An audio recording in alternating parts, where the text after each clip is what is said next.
What's up, everyone? Welcome back to the Lost Records Journal, Player One versus World's Lost Records Journal podcast, Lost Records Bloom and Rage podcast. We'll get that introduction at some point. We're only episode 4, and we've now turned bi-weekly, as we've spoken about before, so you now have a nice little mix of Strangecast and the Lost Records Journal bi-weekly runs.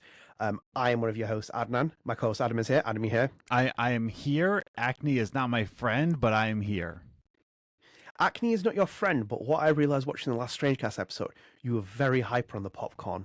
And I'm glad the popcorn is not here this time, because that was like very, I was like, this man is like, I was watching it all the way through because I've edited it and it needs to go out as well before this, hopefully. And I'm like, he was very hyper on popcorn. I was like, I had no special awareness of what he's actually doing here. It's like someone needed to grab the bucket off him or get him some more popcorn. Yeah. But no, you are here, I'm fresh. here.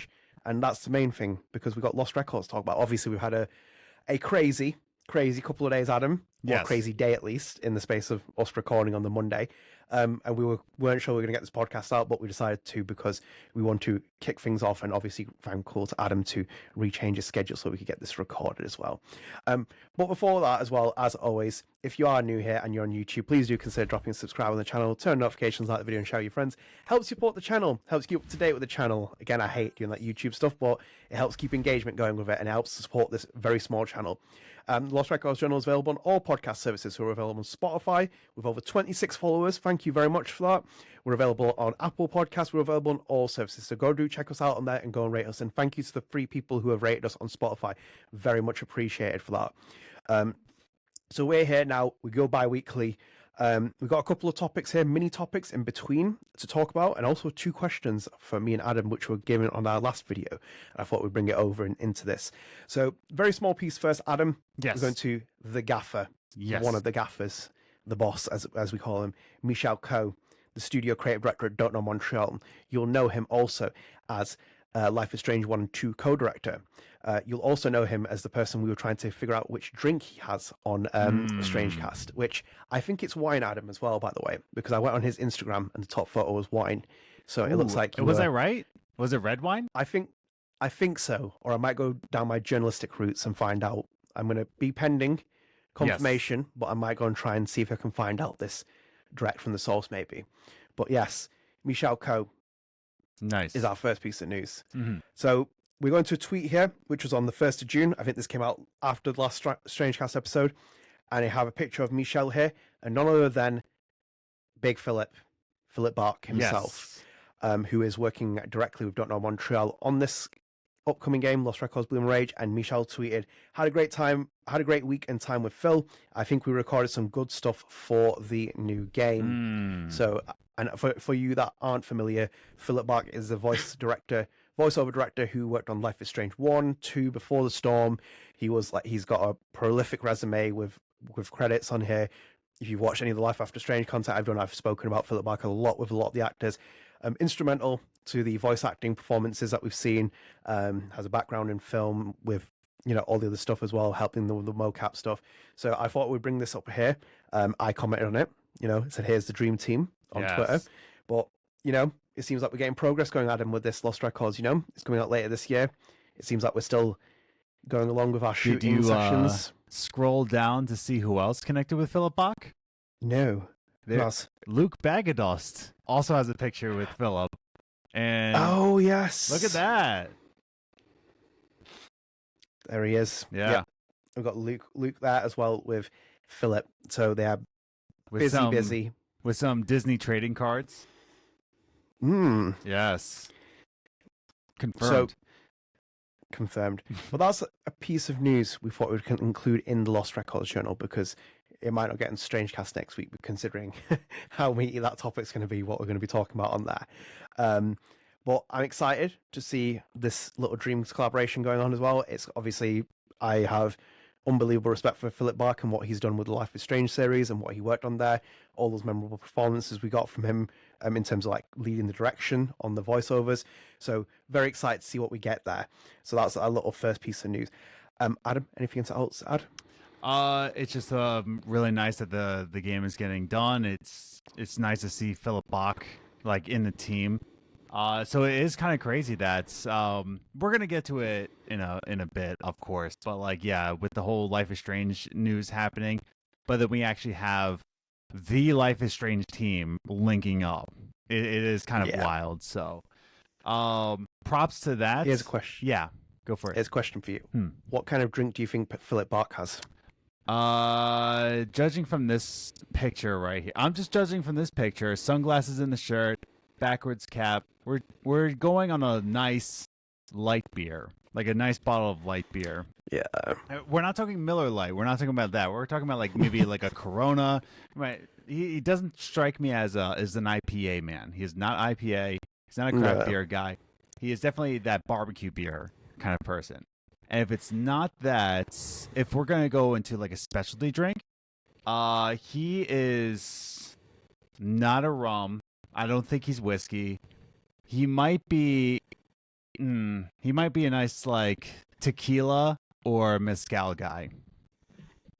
What is he doing, like tequila shots once he's done the voiceover sessions? No. Like knocking them back? He's like, I've had a rough day here. Like, no, dude, tequila is nice. Especially, have you ever had a mezcal? No, I haven't. Oh. Well, has it got tequila in it?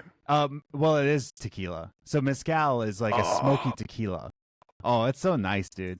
In fact, the two people behind, or the two actors of Breaking Bad, right? Aaron Paul and shoot, I keep forgetting names again. Bryan Cranston. Thank you. But they actually started their own mezcal company called Dos Hombres. And I believe nice. I believe they sold it off, but they had one. Yeah, mezcal is really nice, dude. So I strike him as a tequila or mezcal guy. Yeah, that's pretty cool, actually. No, I think he's just straight like beer. Yeah, just, as you said, barbecue style with a bottle, ice cold. Yeah, he's not a can guy. He's definitely the bottle guy. Yeah, because I assume I'm going to say as well, Luke's a little bit the same as well, because like Luke goes to the NHL games. The ice hockey games. I can see like it being like that kind of vibe. Luke is a straight can guy. He's a pounder. Like he is a pounder guy. I'm gonna leave you to say that. Yeah. But yes, we thought we'd share that as always because we update you with things, and we'll move into our next piece, which I suggested on the last Strange Cast, Adam. Yes. I thought I'd bring it in here, and just to let you know as well, just for context, because he shamefully said this off podcast. Yeah. I put this in the news piece, and he's like, "Ooh, Olivia Lepore. Who's Olivia Lepore?" And I'm like, "Adam." Yeah. No, Adam. I don't recognize names. Like that's the thing. I'm so bad with names. Like that's the bad part is that people keep saying, because I'm a 76ers fan, and they're like, the age-old question, like, "Well, name 5 players." I'm so terrible with names. Like, don't get me with the names. And I'm talking about like 76ers people. It's like, stop it. Like, I know Tyrese Maxey and Joel Embiid, but it's like, I'm bad with names in general. This unforgivable. If we were doing the live stream, I would tell people to put Boo Adam Evolt in the chat, but we're not this time. This is not the live stream, but the live stream is available if you do want to go watch that. It's a vlog on YouTube. But I thought we'd introduce this piece because obviously it's best to give our spotlight to the actors where and when we can. Because obviously Olivia Lepore is Swann Holloway in Lost Records, Bloom and Rage. Mm-hmm. And Olivia Lepore candidly opened up about her personal life and her experiences. So she put here on Instagram, and it was in a reel, says, 5 years since my Crohn's disease diagnosis. Is that right? Crohn's disease, yes. Crohn's disease. And many more of undiagnosed suffering. On this 5-year mark, I feel compelled to share my story, even though it's scary and vulnerable. Hopefully I don't delete it, lol. In many ways, Crohn's has changed my life for the worse, but also for the better. I would not be the person I am today without it. A version of myself that I actually love. It's taught me resilience, persistence, and what energy I want to surround myself with. And I'm a pro at working while in pain, even though I definitely shouldn't be used to that. For many years, I felt the need to stay silent about my struggles for fear of it interfering with my career. I worried my health would never be well enough to pursue my dreams. I didn't want anyone to know, especially quote unquote important people in the industry, end quote. I was wrong. I'm living proof I can be loud and working. I'm living a dream come true every single time I step onto a set or into a voice booth. I recognize how blessed I am now to be able to lead voice projects and an entire game, best project I've ever worked on. Just a few years ago, this was something I dreamed of possible with my state of my health. This goes beyond the little girl version of me who dreamed of being a working actor. It's a dream come true to even wake up and be able to walk every day. My amazing job is icing on top. Just if you're wondering why I'm finding it very difficult to read, it's got a video in the background. So it's like the text is transparent on there, so do bear with me. Hopefully this can inspire anyone who is struggling and feels as though their goals and aspirations are so far out of reach. Be patient, have self-compassion, and keep moving forward the best you can. I promise you, whatever is meant for you will never miss you. Everything you want is right around the corner. Don't give up. Finally, I'm proud of myself. I'm proud of my body, even when it's through medication and weight fluctuation. I'm resilient. I'm brave. I'm not ashamed. Neither should you be. Big shout out to my friends and family who support me, sometimes quite literally. Through all the pain and suffering, bigger and better things come. I can feel it, which I thought was very touching. And then obviously in the comments as well, if you look, Michelle has tweeted saying, "You're so strong, Olivia," which is a lovely comment from Michelle. And I can't see anyone.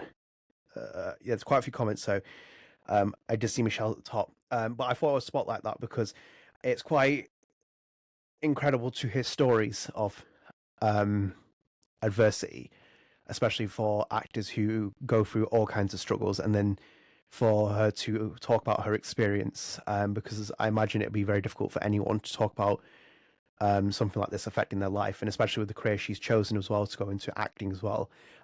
It might have some kind of connotations.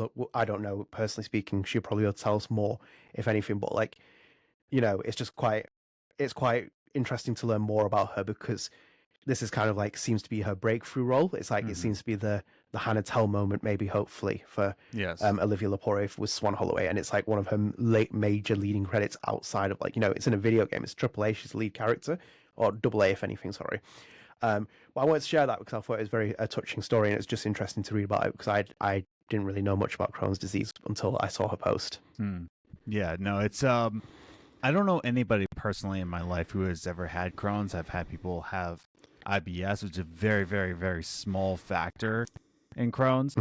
I know somebody who had like a GI tract issue, but I've never had somebody affected by Crohn's, so I only know about it from just like reading about it and like knowing a little bit about it, but I just know it's like pretty, like a pretty serious disease to have, where it does affect your life so negatively that you see in the video here, she's like hospitalized. She has to take medication, like heavy medication. She has scars. It's not just like having IBS where you have tummy issues. It's like a serious, hospitalization kind of disease. So I'm glad that she is sharing this, that like, hey, your dreams don't have to end just because you're diagnosed with something. It just means that like, hey, it's just an obstacle, a bad one at that, but good on her for sharing that message. Yeah, it's absolutely wonderful like for her to share it, and then kind of like when you saw the messages, let me just put this on mute because that Twitter feed is not going off. But like in terms of like, it's just nice to see her share it, and then even the kind of affirmation she's giving herself as well in the post, where it's like the repeating message of like, I can do this, I'm proud of myself. And I think it takes a long process of healing with that, because like in itself, she said that it's been 5 years since the anniversary of this.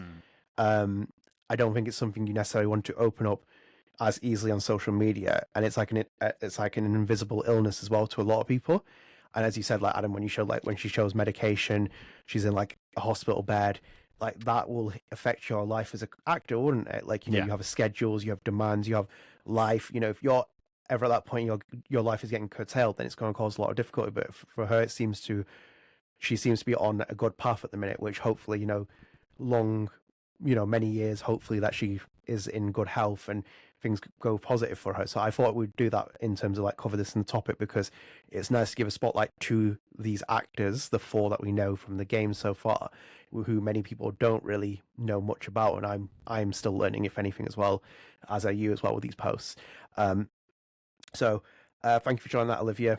It's really interesting to read that and also to learn about it as well, and best of luck with being Swann Holloway, because obviously we'll be covering this on this podcast, and it'll be very exciting to see you play that character, who looks very interesting.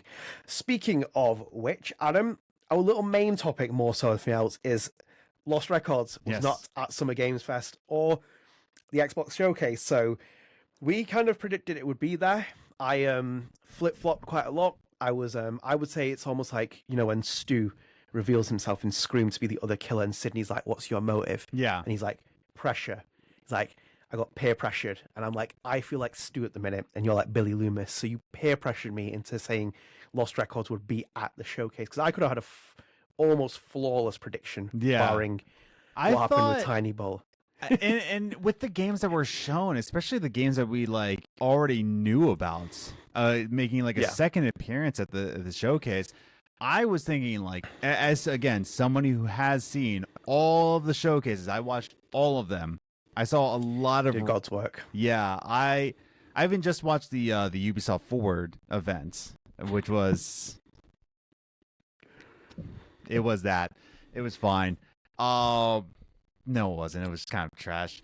But yeah, someone like I've seen a lot of like repeat games coming into the showcase. It's especially since Jeff Keighley did say that like, hey, like don't expect anything new. It's going to be mostly focused on games that have already been announced.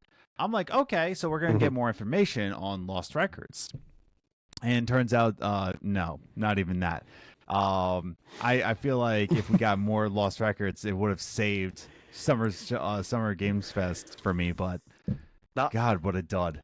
That event was one of the worst I've ever seen. And he like previously said a couple of days before, saying it's like I'm playing down the expectations because it's not as big, and it was dreadful. Because on top of that as well, we learned the prices that he was charging for those like trailers, which in itself I apparently have learned as well that that's not even the high end of what some places charge as well. And I'm saying this as well, if you're an indie developer, give us your trailer, we'll upload it for free. Yeah, like, we have 1,000 subscribers. I'm happy to upload it for free publicity for you. I don't charge people. Jonathan Panetta came on. Well, that's the other thing is that the next day was only indie games, like only, and I saw 250 of them, and I'm just like, holy crap, dude. Because that's the other part is that like not only was it like a dud in the Summer Games Fest, but the next day it was like over 200 games, and I'm like, listen, I'm all for spotlighting, but there's got to be some curation here, because like I'm seeing 200 in a span of 5 hours. I'm not going to remember everything here. There's got to be some curation here, some focus on certain indie games. But I found a couple that got my eye, but yeah, it was just a lot. Too much, man. Yeah. Too much, man. You're putting too much things, like, as you said, you can't keep your mind on top of all that. Like, all the games I've seen this weekend, I've probably forgotten, like, a large proportion of them. I think one of the main ones that stood out was mixtapes. Yeah, mixtape, which was not Katie Vance. Not Katie. Not Katie Vance. Very surprised when she I was shocked. I was like, convinced. I was like, really? It was like, yeah, whoever it is, I'd love to hear the actor and like, ask them like, Katie Vance is, because it's like you sound very, very like similar to her. That's the one that stood out outside the main ones I saw, obviously like Gears and Life is Strange and all the other stuff, like, and Koira as well, which we'll talk about Koira and Strangecast next week. But like I when you said it to me, I was like, I was on to like, I was tiptoeing around it when we were talking about it in Strangecast, because it could have been there easily. But then because they dropped the lo-fi trailer recently, I was like, I feel like they've done the marketing that they need to do at that point. And it seems like we can kind of like, skip past Games Fest, skip past Xbox Showcase and kind of move forward with it. So I think like in itself, like, and as well as like leading up to the event, if Michelle and Luke aren't tweeting about it, or Marin isn't tweeting about it, or Frederica isn't tweeting about it, or someone from Don't Nod Montreal isn't tweeting about it, it's not going to be there. It's like, like little trend and pattern you get. When they're going to show something, because obviously for them, they have to take the extra step of marketing, because this is a Don't Nod game. It's a Don't Nod published game as well. And it's AA. So yeah, it wasn't there, which was a shame. Obviously we got other things, which we saw and we've talked about quite a lot on other podcasts. I was going to ask you, Adam, what's next for it in terms of like, obviously there's another subtopic here, but what's next? Do you think like, where do you think it's going to go? Because for me personally, I know we've got a little bit of a break because obviously it's July, but then I think my next one strategically is Gamescom, and I think that they will be there. I know that they're in Canada, and I know Gamescom is in Cologne, Germany. I was about to say, but I wouldn't be surprised if they flew back, obviously, because Don't Nod does have a French studio, like they are based in Paris, so it wouldn't be surprising if they took them out there and did like a bit more in-person media events where you actually get to sit with them and do interviews. I feel like they have to at this point because I'm looking at the dates right now. August 21st to the 25th is Gamescom. And then we're expecting like a September, October release date. And we here's the other thing. I don't think we know Lost Records officially the release date, you know? Just late 2024. We just know late 2024, and it's just like, yeesh, like that's cutting it dry. And we're gonna get to it in a second, but like Life is Strange, the new game only has a 4.5 month window of marketing. Yeah. And we're even thinking like, holy crap, that's a tight window. And now we're talking about a new IP having a tight window. So if we're expecting to see this in let's say October, you know, a little battle of the bridges there, but if we're expecting to see it in October, we've got to learn a little bit more. It's got to be marketed a little bit more, because so far, like, yeah, we have us, you know, we're the goats here. Of course we have us. Of course. Yeah, exactly. They have us. We love you, Michelle and Luke. Of course. We love you. Don't Nod Montreal. We've got your back. But on the grand scale of, because here's the other thing, as someone who listens to a lot of gaming podcasts, a lot of them, when I say a lot of them, Wolf Den podcast, Kind of Funny Games podcast, Nintendo podcast, Defining Duke podcast, I listen to the Greatest Story Ever Played podcast. I listen to Nikki's Great Gaming Universe podcast. Like, I've got a lot of gaming podcasts in my ear. And besides, like, you know, Greatest Story and Nikki's gaming podcast, who are Life is Strange fans, every time Lost Records comes on, they're just like, and, you know, Lost Records from the team for Life is Strange. Cool. And then they kind of like move on. Yeah. They're like, oh, it looks cool. And then they just kind of like move on. They're not as excited as we are, or this community, as we're talking to them. They're not as excited because, you know, it is a new IP from Don't Nod, you know, and not a lot of people are excited about that. So I just feel like there needs to be more hype around this game to get the general audience. Or here's the other tone. Maybe Don't Nod is just satisfied with the audience that they've already built and just kind of relying on that. You know, I don't know. What do you think? I think you're spot on about the marketing thing, and more so every time you say it as well. I think it was a couple of like weeks ago, a month ago, that you mentioned it. And I think like you've been spot on about the marketing of like, this game needs to be pushed out as much as you possibly can under people's noses, because there's a loyal Don't Nod fan base that will follow it. There's also a Life is Strange fan base that likes it, but then also a Life is Strange fan base that's mixed on it as well, saying that I might pick it up, I might wait. It might need that momentum push that the first Life is Strange had in terms of popularity, word of mouth. There's some people who are saying that Lost Records is Life is Strange 4, and it's like, it's not, it's its own IP, you know? So, like, that in itself is a big thing. And again, it's like, as you said, it's a new IP. It's brand new. It has no brand identity. Like, launching IPs is so difficult. I've always said this before. Look at, like, Guerrilla Games. Guerrilla Games now makes Horizon. It's now associated. But that was the Killzone studio. And they had such a long history associated with Killzone before they got a chance to do a new IP. And then also look at other studios which have done IPs, bigger ones as well, like Sony Bend, Days Gone, had a cult following, but no sequel. The studio's in like disarray. It's gone completely haywire, like completely off direction, everything else of it. So I agree with you in terms of the marketing really needs to be pushed, and I think it will, because it'll aggressively push now, because we get into Q4, and as you said as well with Life is Strange, like that's like going to have like a 4-month like torrential like storm period of like, because that's the very first time we officially heard anything, and it's like 4.5 months away. Everybody is like, what the like, it's insane. But again, this game we've heard about for over a year now, and it's just, I don't know, I just don't feel like, and they've done 2 appearances, remember?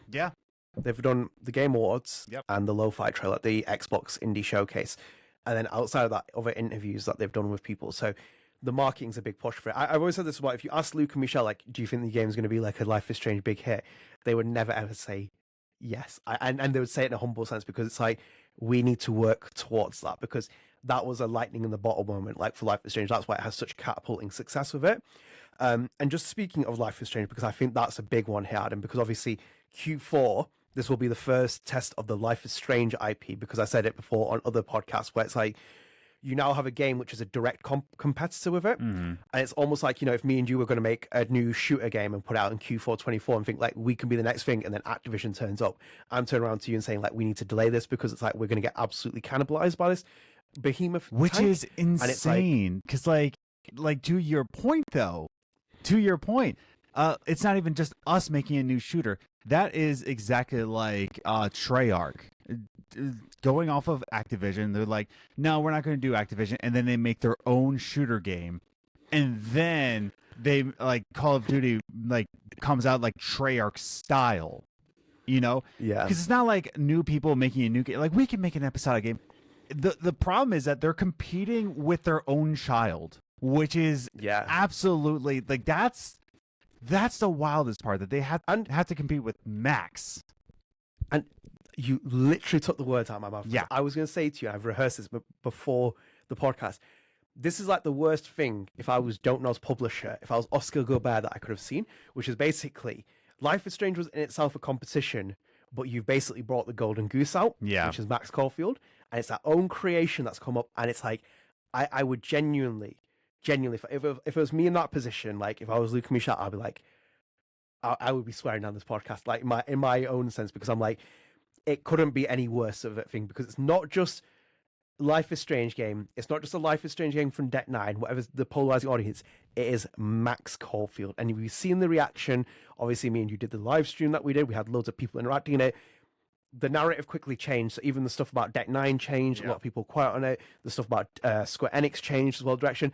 It's almost like, you talked about yourself, you said the marketing was like perfect. And it was perfect because it was like, you want this, we'll give it you. It's the same as the Xbox Showcase. You want Marcus Phoenix and Dominic Santiago, we'll give it you, Gears of War fans, because you've been wanting not just that, but like the prequel to the relationship, dude. Like this is before Marcus got out of prison, like where Dom's just like, come on, pick up your gear. That's before this. It's the Emergence Day. It's the bromance. Yeah. It's the true bromance relationship, isn't it? Bro, it's the Emergence Wars. Like, come on, man. But that's the other thing. Like, that would be the same as if Cliff Bleszinski came out and said, "I'm gonna do another shooting game," and then they come out with Gears of War E-Day, and just like, not only comes out with it, but in the same release window as Cliff Bleszinski's new game. Yeah, but like Cliff has been on Twitter saying like, "I'm not a part of this. Stop asking me." But yeah, no, it's funny. No, but as you said, like that's the thing, because it's like they're both coming out in the same quarter, so they're coming out in Q4. Lost Records is 2 parts. We know that it's going to be released separate months. You're going to hit each other at some point, and it's like, who wins this warfare at this point? Because it's like, I think if anything, the strategic thing from Don't Nod's position is, wherever the release date was, I don't know where it's going to be. You have to get it out, I would assume, earlier. If anything, I would want to get it out earlier. Do you want to do it before that release or after that release? Do you want to do like early October or mid-November? I would personally do September and October now. Yeah, like I've been saying, September, October, baby. Like and at the beginning of October as well. So you get a 1st of September release date for Lost Records, Bloom and Rage, and then you get a 1st of October release for the second part, just to avoid Life is... Because remember as well, Life is Strange has early access as well. Yes. We'll talk about this in the next... Yeah, we'll talk about this in the Strange Cast, because it's quite despicable, like the fact that they're charging as much as they are. But like, they have a 2-week early release window, so it's like, I just think, like, for them as well, Adam, it's for me personally, it's harder to cut the message through if Life is Strange is out. Yes. So even for like Luke and Michelle and like Life is for the Don't Nod Montreal team, it's more difficult to cut through that message that Lost Records is here.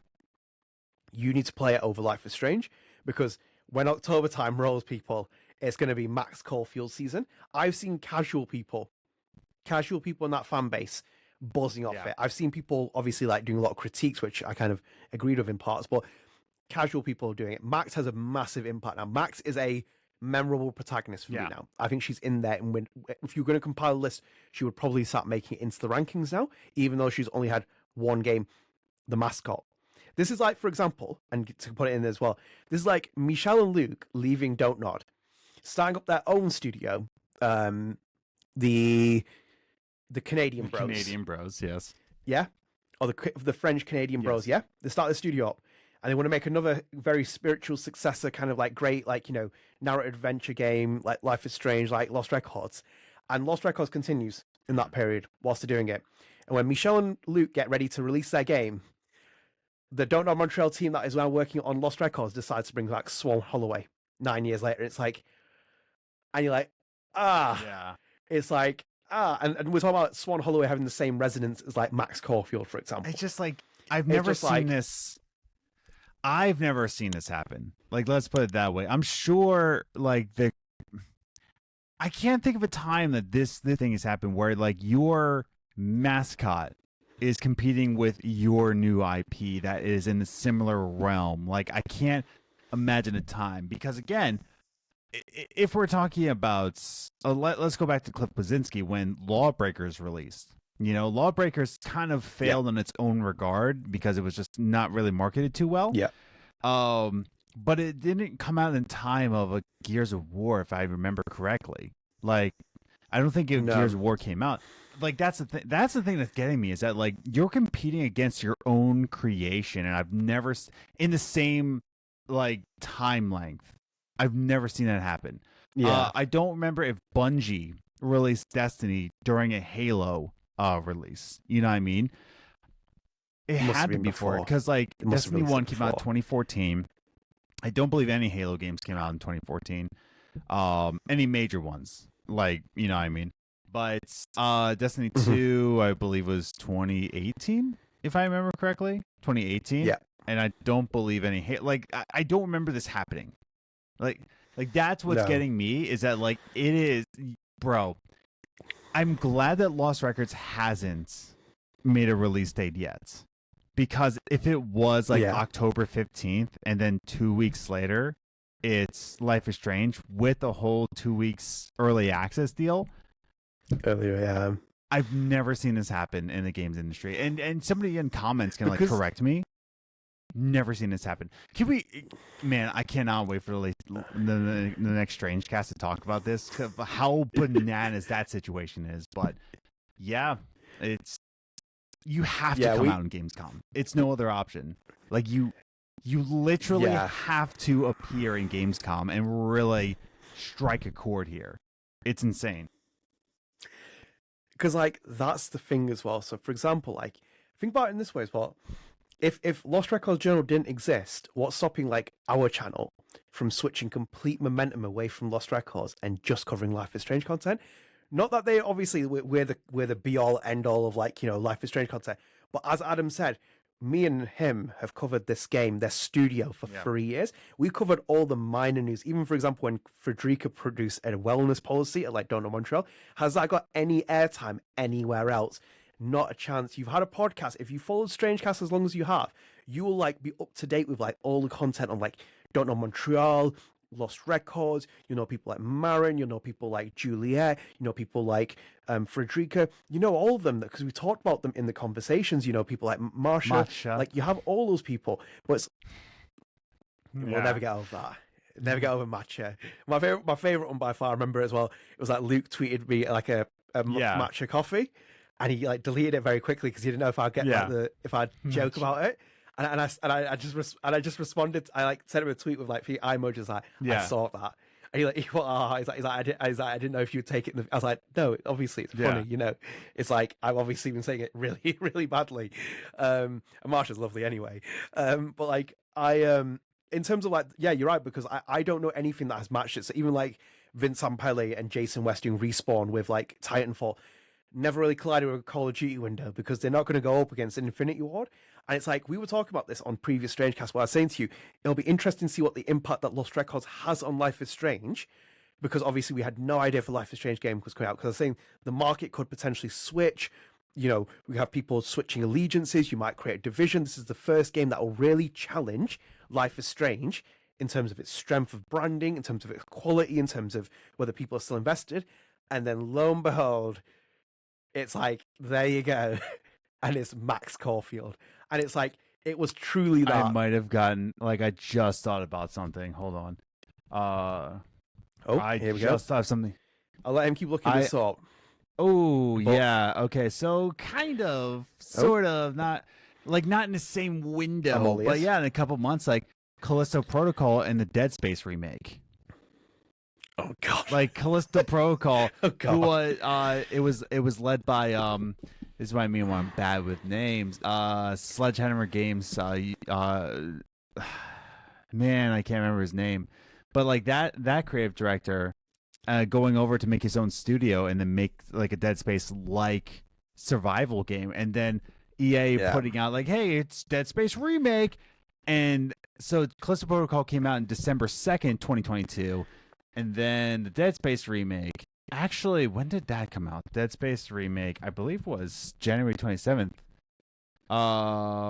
Yeah, so January 27th of next year. So like within the span of like a couple months, the Dead Space remake comes out.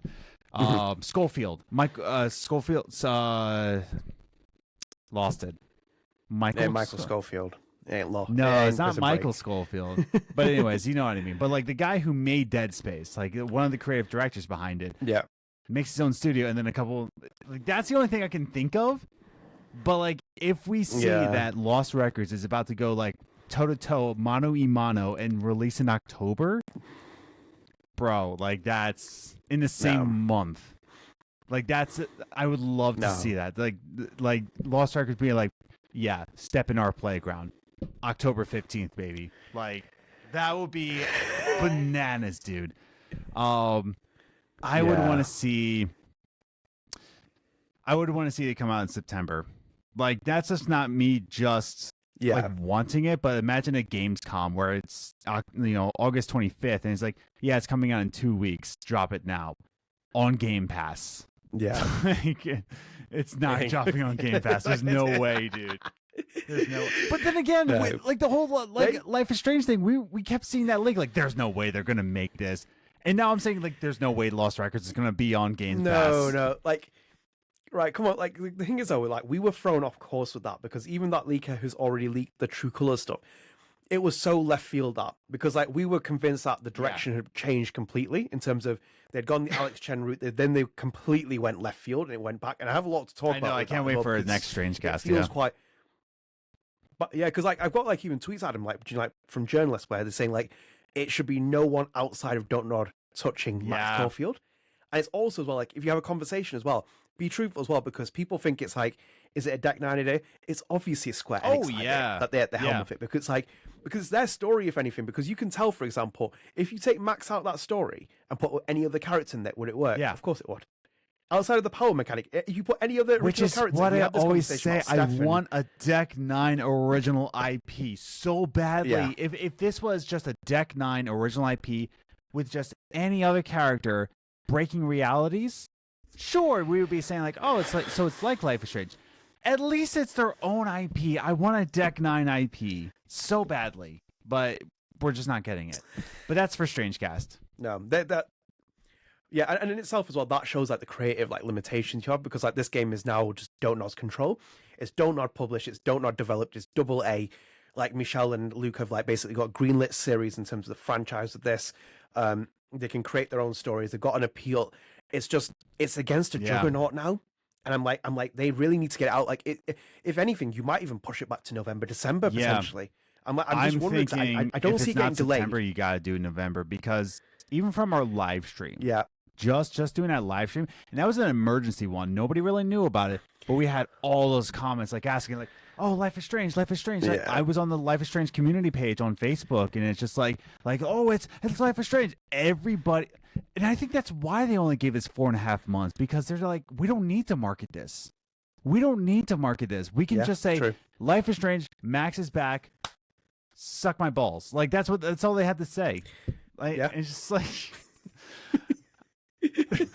no, it's a very effective way of marketing. I agree with you that. No, you're true though because it's like it's not even just the Life is Strange brand. It's the Max pulling power.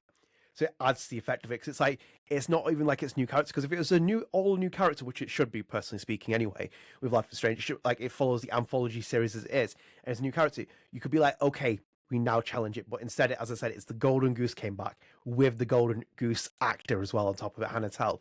And you're just sitting there, and I'd be like, for me personally, I'd be like, I'm like, I don't know how I'd do it myself because I'm not a game developer. I've never worked in that field, but I'm kind of sitting there thinking like, how do we cut through this message now? Because like, people are interested in Luke Michel's game because obviously Luke and Michel are working on it, and also people from Don't Nod Montreal again, who like, previously worked on Life is Strange they games. excited about Luke and Michel? Because again, I know, like, we are, and our community is. But again, when I'm listening to gaming podcasts, like normie podcasts, and they just see Lost Records, and they just see, I don't think they even market it as from the makers of Life is Strange. I don't think they even market it as. They did it in the first trailer, if you remember. And then they're just like, oh yeah, so you remember Life is Strange? They're like, yeah. Well, they're making, makers, but like to them, it's so vague. It would be kind of like from the makers of Transformers. You just think Michael Bay, sure, but it's like, what does that mean? I think it's just so vague that we haven't had something to really hit the normies of the video game world. I agree with you. I think it's special at this point. Like, obviously, like this podcast, this channel, and as you said, like my appreciation for Michel and Luke, and your appreciation for it, we're invested.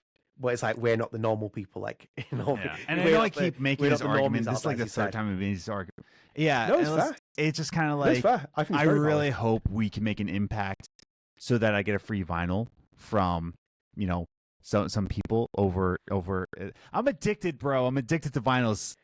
Now, I think you could get that vinyl because we haven't said anything bad about them. Compared to like Square Enix and the other situation, I think you might get a cut-through message on that. You might have to message them about it. Here's all I want from Don't Nod. I want a signed copy of an Xbox 360 version of Remember Me, because I am trying to find Remember Me. I can't find it anywhere. I know I can find it on Amazon. I don't want to buy it from Amazon. I want to go into a retro game store, and I want to buy it from the retro game store. I don't want to go on Amazon because I don't trust Amazon. That's all I'm asking. I just like a signed copy of Lost Records. That would be great. I'd frame it and put it on my wall. I'd put it on my wall. That's all I want. Go there. I'm not asking for much here. Just something. That's the thing. I think you're right, though. Yeah. With the message. I think you're right with the message because it's like it's cut through now. Like basically, you have to throw everything at the wall and hope people cut through it because, like, great, we have a little channel and we'll cover it religiously and we'll keep on top of it, but the conversation only comes up about Lost Records when it's in the news and people pop up with it, and the casuals aren't committing to it as much. So it's like you kind of have to rely, like, this is, for example, why you rely on us, for example, over a Xbox Games, $500,000 Jeff Keighley trailer, like, because we actually have a platform where people who are going to be interested in this game will come here and talk about it among many other people, and that's the best thing about it. So I can't, and I would love to be a fly on the wall in the Don't Nod Studios right now, because, like, I don't think that they're, like, frustrated about this. I just think they're in a way of, like, I think the marketing team right now is just, I would hate to be Marin right now. I would not want to be Marin. I would not want to be Marin right now. No. Who, by the way, as well, before we continue, has done a fantastic job so far in terms of, like, the mini game that they did with revealing the characters' names, obviously barring me spoiling it, just to apologize about that. But it's like, revealing all the mini characters' names. I think he's doing a great job in terms of being a brand manager so far with a new IP, but as you said, and oh my god, I wouldn't want to be that. Like, I just want to be a fly on the wall in that meeting room, because, like, you see this announcement, and I want to know if, like, any of them knew, like, we knew about the leaks, but I wonder if they saw those leaks. Personally speaking, based off what I've known in the past, and this might be completely different on there because they might actually know about it, I think they might have known just prior to it being announced. Yeah. I think because of what I've researched in the past and done other stuff and stories, like, I think that personally they might have been told prior to it, because I imagine Don't Nod will get royalties in terms of that it's will it get royalties? I don't know if it would from Max, actually, because it said Life. No, I don't think they will get royalties because Life is Strange 1 generates loyalties and so does Life is Strange 2. But I don't think it will actually generate any loyalties. I think they might just do it as a sign of, like, maybe goodwill, that they tell Don't Nod about it. But do you really think Square Enix would do a sign of goodwill? Yeah. Well, well, when they send you your vinyl and I've realised I've been stabbed in the back, then I know that there's been a sign of goodwill there. Then I know he's sitting there on the podcast with like Max's like jacket. I'm just like I'm iced out and like Square Enix merch. Like, hey, I'm ready for Strange Cast. Like, what's all that stuff? Huh? Oh, nothing. Don't worry about it. I think they might have told them just prior to it, just prior to being revealed, very close to it. Obviously, Michel was active on Twitter when the reveal was happening, and I think he handled himself very well in terms of some of the responses he was getting, because you had the kind of tribalism coming out with Don't Nod fans and Life is Strange fans, and the immediate reaction showed by people were like, I'm all for this, I hate it, why does Max look like this? Don't Nod should be making this game, I'm done with Life is Strange. You saw all reactions from it. So, and we'll talk about this in the Strange Cast episode, but I agree with you. Being in that meeting room would be very interesting, because I don't think that they'll be defeated by it. I don't think that those kind of people, I think they'll be deeply frustrated by it, because it takes away marketing. So, for example, as I said to Adam as well, it's easy, for example, if the Lost Records Journal didn't exist, that me and Adam literally pivot all our content away to Life is Strange, and that becomes the dominant subject, because Strangecast encompasses Deck 9, Don't Nod, Life is Strange news, and it also covers a lot of Lost Records news recently because it's been in the news. But what happens if, for example, the last 8 episodes all turn just to like Life is Strange content, and we pivot back to that, because that is our bread and butter. It's where the numbers mainly come from as well, especially even on Strangecast. And the Strangecast has become that because it's more established, if anything. But you're right, though. It's a very interesting position. I feel for Marin, because like your message has to be like, you know, you just throw at the wall now and be like, we need to like get to as many people as possible and like just get those messages out. I expect them to be at Gamescom now. I 100%, because they're not going to be at Tokyo Game Show, for example. Like that just makes no sense for where they're going to go. Even itself as well, Life is Strange's Japan Twitter page has been tweeting stuff. It's been giving us more details prior to the event that we know, because we've been getting it through some of our users being like, look at the sharing here on the Twitter feed. Tokyo Game Show is also September 26th to December. It's the end of September, so. But it's like, so it's like, you have to do Gamescom. Gamescom is the last major milestone, if anything. And they've been at Gamescom before for Life is Strange and stuff like that. Oh boy, I wish them the best of luck, and we will continue to cover your game, of course, and we'll be doing this podcast, and you're always welcome on here as well for your free publicity. The invite's always there. But like, I hope, you know, I just don't want the narrative. I really, really don't want to see Lost Records get dismissed because of Life is Strange. That is like my other fear that came out of obviously all the great news we saw yesterday, and the absolute narrative shifted away from Lost Records. And I'm like, I feel so bad for you guys, because you just dropped the lo-fi trailer. There was so much more excitement being generated for it, and then pow, bang! It's like the big competitor comes out, as you said. It's a big dog essentially, where it's like, and it's your own creation that's coming to like haunt you, if anything. And it's like, it's gotta sting. Yeah, it's very tough, that. So we'll leave it at that anyway, because I think we've done that segment. Let us know what you think as well. Like, you know, fingers crossed that Lost Records does get a bit more cut through. But Adam, before we wrap up, I thought we'd ask you 2 questions for myself as well, because we had 2 comments on our last episode, and I thought they were interesting enough to bring them into this podcast. So I'm going to go with the first one, which is Strange Owl 226, and thank you for your comment. I wonder, what are your favorite characters so far? Just from the trailers, I can say I like Cat the most. So, I agree with Cat. Like, I'm going Team Cat on this one, because like Cat seems like an interesting person. Cat is on the skateboard that kind of stumbles around. Yeah, if I'm correct. Oh, you're right, Nora. Cat is wait, really? Okay. I was to give Nora then. I think because in our predictions, I always thought that was Cat, and now that the names are officially out, like I still associate her in my head as Cat. So in that photo that we had Swann, Autumn, Cat, Nora. Gotcha. And I believe that Nora is the tall one. I'm definitely sure. I hope God we don't get this wrong right now, but. I am looking it up because he's making me second out myself. No, I guys. think you're right. You didn't know who Olivia Lepore was at the beginning of this. Yes. So, I'm thinking of Nora. Cat is Dungaree. Yes, Cat is the overalls. Yes. But in my predictions, I had those flipped. Like I thought Nora was the one in the overalls, and then Cat. So my favorite is actually Nora. So I'll say that. That music connection. Definitely. I like that. I like that vibe. I like how.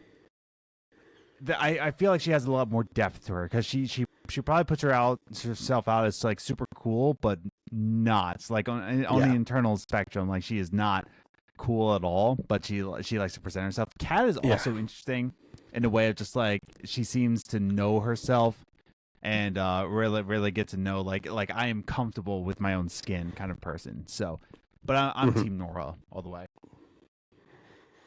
Yeah, mine will be a bit boring because I'm interested in Kat. I find Kat quite an interesting character, just the way that the way she's been positioned so far. But my favorite so far is Swann, maybe because she's a deep introvert, and Michel's talked about himself being an introvert, and obviously when we saw the trailer as well, and she does that line where she's like, and I'm Swann Holloway, and if you find this, I'm dead, and she laughs, and everyone was kind of like being like, oh, it might be like 13 Reasons Why. I was like, no, I was like.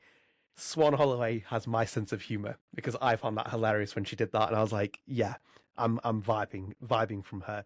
I think, personally speaking, like my pick would be Swann at the moment. I think as a main character so far, she's got my interest. I'm intrigued by all of them, to be honest, as well. I think Autumn I'd like to see more of on the screen, if anything.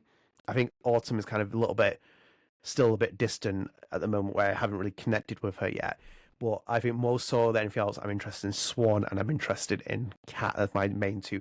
Also intrigued by Nora. Nora seems enigmatic, if anything. Yes.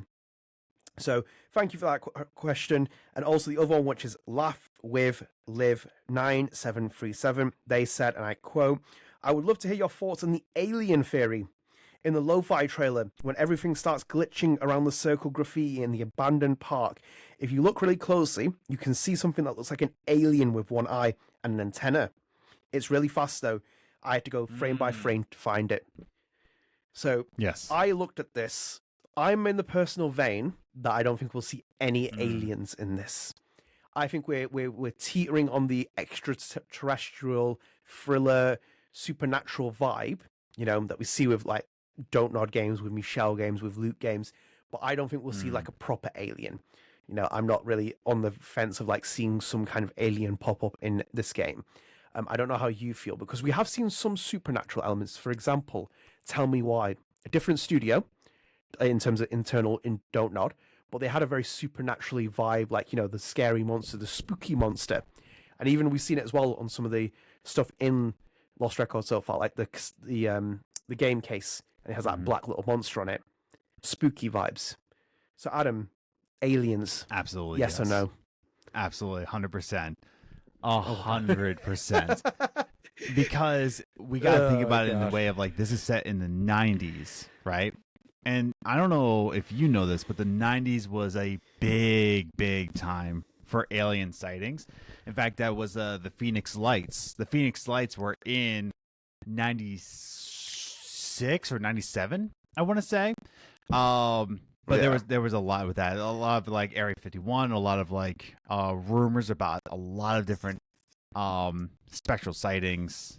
I think the 90s were big on that, and I think because they chose the 90s, and especially in a place like Michigan, Michigan is a dumb state, so it's probably aliens there, and people don't know. I'm just kidding. Anybody from Michigan, I'm sorry. It's like, oh man, but I'm sorry that you have to live in Michigan is what I'm trying to say. But yeah, no, I do think that the 90s was a big part in that. So yeah, I think I'm on the spectrum of 100%. Yeah. Really? See, I get that alien vibe, because obviously, like when you watch Back to the Future, but I do agree with you that we won't see the aliens. Okay, I can see that then. I can see like extraterrestrial kind of like vibe / the unexplained situation, maybe even like a UFO fly across the sky. But it's like, I don't think you'll see an actual alien in the game. I think that would be a bit too far afield for me, personally speaking. Unless that alien comes from Michigan, or is a Michigan resident. On March 8th, 1994, multiple individuals reported sighting of multiple UFOs in West Michigan. The UFOs were describing as resembling flickering Christmas lights consisting of 5 or 6 objects. So West Michigan in 1994, there was sightings in Michigan. And this game takes place in 95? 5, and it's 27-year jump. So then that takes you to 2022. Did I get that right with maths? So yes, I know we're jumping ahead, but I don't know. There were UFO sightings in the 90s in Michigan. So I'm going to say that I am, 100%. Interesting. And that's what's in the hole. Okay. Yes. That's what's in the hole. Maybe that's where maybe that's where my soul is after the aperture room. Dude. Oh my God. Our hopes and dreams. I think that might also be there. We will never live that down, I think. I even saw like Life is 2D tweet like this rumor proved true, and he put the link for Strange. I said, dude, like you don't have to embarrass me and Adam anymore. Like, you know, you could have said the leaks seem true and then linked Reddit or something. Don't link us. That video doesn't exist anymore. Kada is gone. It's gonna go private at some point. It doesn't exist. We were not wrong about that. But anyway, thank you for joining us this episode. We've got to the hour mark anyway. Hope you enjoyed it. If you are new here, one more time, please do consider dropping a subscribe on the channel, turn notifications, like your videos, share with the friends, help keep us to date with Life is smash that like button. To the Lost Records content. Yes. No, I can't be doing that. Keep up to date with the Lost Records content we do, because we'll be doing a lot of it up to release, and we'll be covering it when we do Life is Strange content, because we want to support both games, and we want to support Lost Records especially as well, because it's from the indie studio as well, which is from Don't Nod Montreal. So do follow us on there again, and also as well the Lost Records Journal available on all podcast services. So go and check us out on Spotify with the video version. We're on Apple Podcasts. We're available on everything. So go and get access to it there. Go and rate us on Spotify. Keep up to date with things and give us a rating as well, and follow us as well. Helps keep up to date with the podcast. Just one more thing as well here quickly before I add it as well, and I'm doing this for editing purposes as well. I'm going to turn down the notification bars as well when they come up with the YouTube buttons and stuff. I think someone said it to me a couple of years ago and I turned them down. I still found them quite irritating when I listened to it recently. So I don't know if someone recently said it, but I'm going to really like mute them down if anything, because it's not worth me even having that noise if we have a lot of people come through podcast services. So we'll change that. But anyway, let us know in the comments what you think about Lost Records. Where do you think we're going to see it next? Are you going to get over Life is Strange? Are you still interested in Life is Strange? Let us know all your thoughts and the feelings in the comments. Either way, we'll be back later this month with another Lost Records. Remember, it turns bi-weekly now, so stay tuned. We'll be back with another Lost Records Journal episode soon. Bye. Take care, guys. Bye.